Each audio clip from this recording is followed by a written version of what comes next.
কারোর চেহারার অসৌন্দর্য বা চেহারার কাটিং ভালো না বা গায়ের রংটা হয়তো শ্যামলা বা কালো, এই কারণে কাউকে যদি তাচ্ছিল্য করা হয়, তাকে যদি অপমান করার কথা বলা হয়, মন খারাপ হওয়ার মতো কথা বলা হয়, সেটা যদি খোদ বাবা মাও বলেন, তাহলে এই বাবা মা আল্লাহর কাছে পাপিষ্ঠ এবং অপরাধী হিসেবে বিবেচিত হবেন এবং কিয়ামতের ময়দানে বিচার হবে।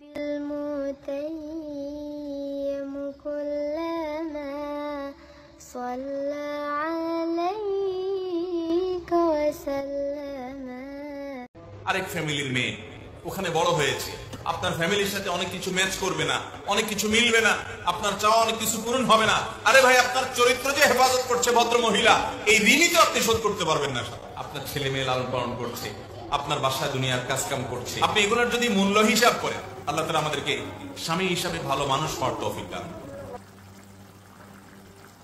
কলবিল মুতাইয়্যিম কুল্লামা সাল্লা আলাইকা ওয়া সাল্লামা কলবিল মুতাইয়্যিম কুল্লামা কলবিল মুতাইয়্যিম কুল্লামা সাল্লা আলাইকা ওয়া সাল্লামা কলবিল মুতাইয়্যিম কুল্লামা সাল্লা আলাইকা। ক্ষমা করতে না পারলে দাম্পত্য জীবনে কেন, কোন জীবনে আপনি কখনো সুখী হতে পারবেন না। সবকিছুকে অনেক বড় করে দেখবেন না, অনেক কিছুকে ক্লোজ করবেন, ছোট করবেন, এবং মনে রাখবেন আল্লাহ তাআলা ক্ষমাশীলকে ভালোবাসেন। কোরআনে আল্লাহ তাআলা একাধিক জায়গা বলেছেন যারা ক্ষমা করে আল্লাহ তাদেরকে ভালোবাসেন। আপনি যদি বলেন যে কতবার ক্ষমা করব, যতবার আপনি আল্লাহর কাছে ক্ষমা আশা করেন, আপনি আপনার স্ত্রীকে, আপনি আপনার স্বামীকে, আপনার জীবন সঙ্গীকে, যে কোনো মানুষকে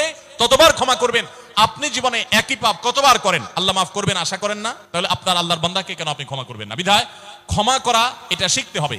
কখনো কোনো ভুল হয়েছে বুঝতে পারলে পণ্ডিতি না করে সাথে সাথে ভুল স্বীকার করা জানতে হবে, যে হ্যাঁ এটা আমি ভুল করেছি। হ্যাঁ, এটা স্বীকার করলে সে একটু মাথায় উঠে যাবে, সে একটু লাই পেয়ে যাবে, পাক। কিন্তু এটা একটা ভালো গুণ, পরবর্তীতে এটাকে ব্যালেন্স করতে পারবেন অন্যভাবে। ভুল স্বীকার করবেন।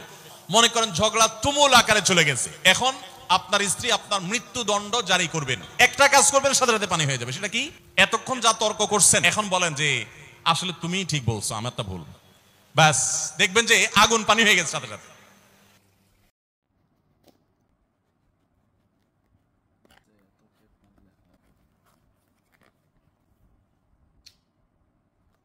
ডিসকাউন্ট বাজার কেন?